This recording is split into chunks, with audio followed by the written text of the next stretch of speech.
Hey YouTube, it's Flak bringing you another gameplay commentary. So today we're going to be talking about Ghost Recon Future Soldier and my thoughts on the game and if you should purchase it or not, if the game's for you.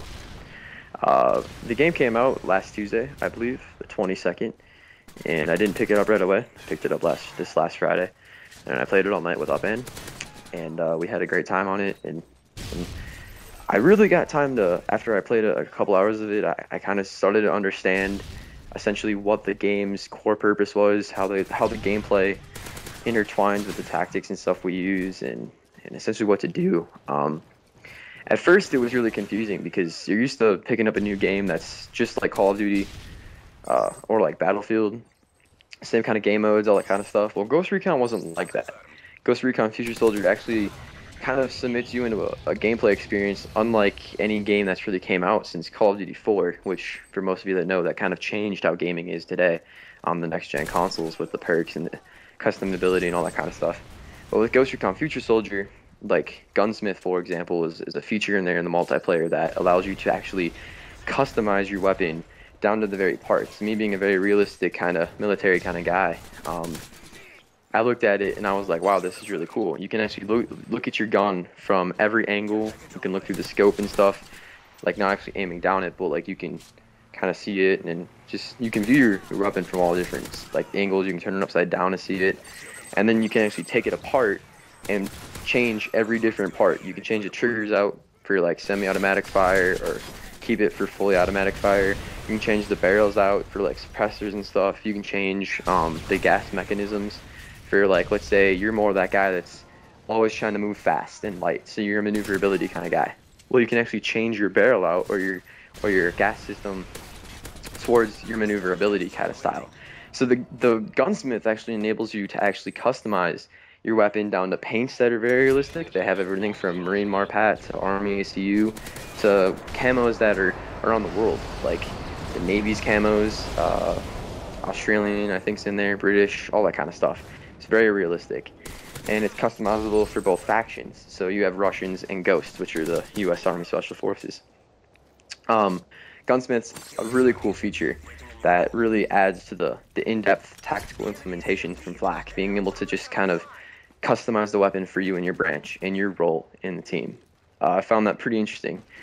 And then after you customize the weapon, you can go into firing range, which allows you to actually test out its attachments and stuff. And at first when I picked the game up, we were just having fun. Me and Up, and we're just running around killing people, having a great time. And after a couple hours, we actually started to understand the game, and it got very competitive. And I understood that this was a game that we hadn't played in a long time. It was a tactical kind of game set, like a mindset that was very tactical. We haven't had to be like that since Battlefield when it first came out, like Bad Company 2, when our team was first created. So we had a very, very interesting time with the game. And when we first got it, it was fun. There was no like noob tubing and stuff like that. It was very realistic. And then when we understood the game, we understood how simple it was for us, but how frustrating the game and how difficult the game became because of our teammates that didn't know how to actually break the tactics down. So today I want to talk to you about how Ghost Recon works in the game mode called Conflict. So Conflict is a game mode where you actually have miscellaneous objectives that are neutral throughout the map, which you have to interact with. It could vary from pretty much anything from an HVI, or high valued individual, to essentially what would be like a headquarters spawn, where there's like a neutral objective you have to interact with, like a resupply point or something that you and the enemy battle for.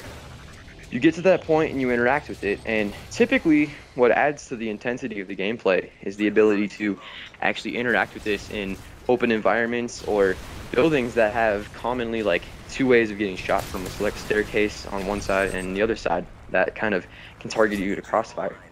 So the gameplay in this kind of game mode is very different. It's kind of like a headquarters kind of feel from Call of Duty standpoint, and it's very open. The maps, I'd say, are very good maps, perfect size. They're relative to like what Crash should be from Call of Duty 4, like that kind of a map size. It's kind of a medium-sized battle, but how I imagine it and how Upend imagines it from doing combat deployments in our team and stuff, we see it as basically the maps are like a square, just a blank square. And then we have what's called a line of contact, which is where like our team will start on one side of the map, so like on the base of the square, which is the bottom portion, the bottom line, and the enemy team, let's say, starts on the top square, and you both kind of move to the middle, and where you first see each other or get in contact with one another, which could be seeing them or engaging them, basically where you can't move up because you're getting killed and stuff like that, that's your line of contact. It's your front line, pretty much, that boundary right there that you can't cross without getting in heavy combat, and that's where the suppressing and all that kind of stuff comes into play. That line of contact is basically a horizontal line is basically a horizontal line throughout that square. And for those of you that are about to pick up the game and if you play Conflict, just see that horizontal line essentially as what you need to move around. What me and Upend do, I'm a ranger in the team, he's a Navy SEAL. Upend's job is basically go into the spawn, and his primary mission roles, if you remember from last video, is to essentially go in, find the enemy in their spawn, and ambush them on the pathways, the intersections, the roads, and in their vehicles and stuff like that they're going to take to get our main forces on those objectives. So he's way in the spawn, and as a ranger, I'm in charge of supporting that objective. I have to actually follow him in and try to support that objective, whether it be from the flanks of it, which, I mean, what we can break it down into for you guys is essentially going in and either killing everybody around the objective for people that are taking it, or actually taking the objective and blowing it up or capturing it or interacting with it ourselves. So Rangers have a very versatile job, and we're very big special forces, so Rangers have been in every combat deployment that Flak's ever had, and Navy SEALs have been right there with them. But Navy SEALs are a very small team, typically 1 or 2 guys. Navy SEALs are very lone operators, and they usually work in joint operations with the Rangers in real life and also in Flak. So we were seeing this line of contact, and our Marines, who's Neptune, would push off through this line of contact and would essentially try to fight through it to the objective and get that objective. I would be supporting him on it with Upend commonly going into the spawn and actually knocking out enemy insurgents, and then setting up a perimeter or setting up what we call security around the objective with us. So we had like a very good view on the objective. We had good vantage points.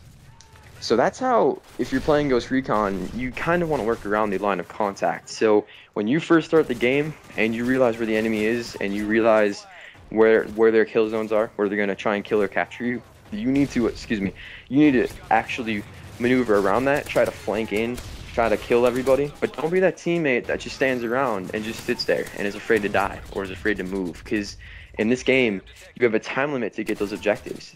It's not like headquarters in Call of Duty where it just kind of remains neutral for a long time. Like, you have to get to that objective. You have like a minute, and so you got to push up. You have to take that objective before the enemy can get it, because it's a tug of war type scenario. So I mean, if your team is like Flak, where, I mean, maybe it's not a military gaming team, because again, we're like the only people to do this, and we're the best at what we do for military gaming teams. But if you're like a tactical clan where you just kind of maneuver around, use teamwork to try and kill the enemy and stuff like that, just go for the objective, have fun with it. I think this game will be great for you. But if you're someone that just likes to hop on after work or school or whatever and have a couple beers with your broskies and go play Call of Duty or something, just try to kill people, you know, maybe this game isn't for you. Because Call of Duty and Battlefield, those are games where, I mean, Battlefield you do need a team, but I know people that get on there and play by themselves and they're fine. And I mean, with Call of Duty, you can get on there, you can play, and you're fine too. But I mean, at least for Ghost Recon, I mean, I've even tried playing it when Upend went to sleep last night. His commentary will be up Sunday, so this was Friday night for us. And I mean, this whole commentary and everything was just a way to outreach to you guys and tell you, like, I mean, when Panda went to sleep, as we call Upend, we call him Panda, I actually could not play the game by myself. There was just too much frustration with the teammates that just sat there and didn't know how to play tactically with the game. No one took the objective, no one supported on the objective.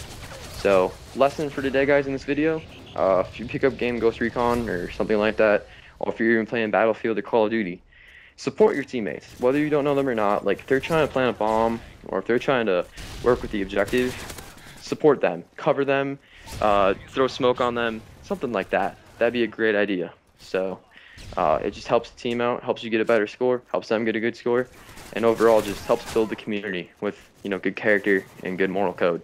So, again, guys, leave a rating, subscribe, favorite the video if you really liked it. I'm not going to make you favorite a video if you don't want to. But truly, if you did like this video and you want to see more, subscribe, like, favorite, rate, whatever you got to do. And it really helps us out, gives us more of a chance to get people to look at our videos and see who we are. And again, if you haven't watched our first video, please go and do so. It's in our channel.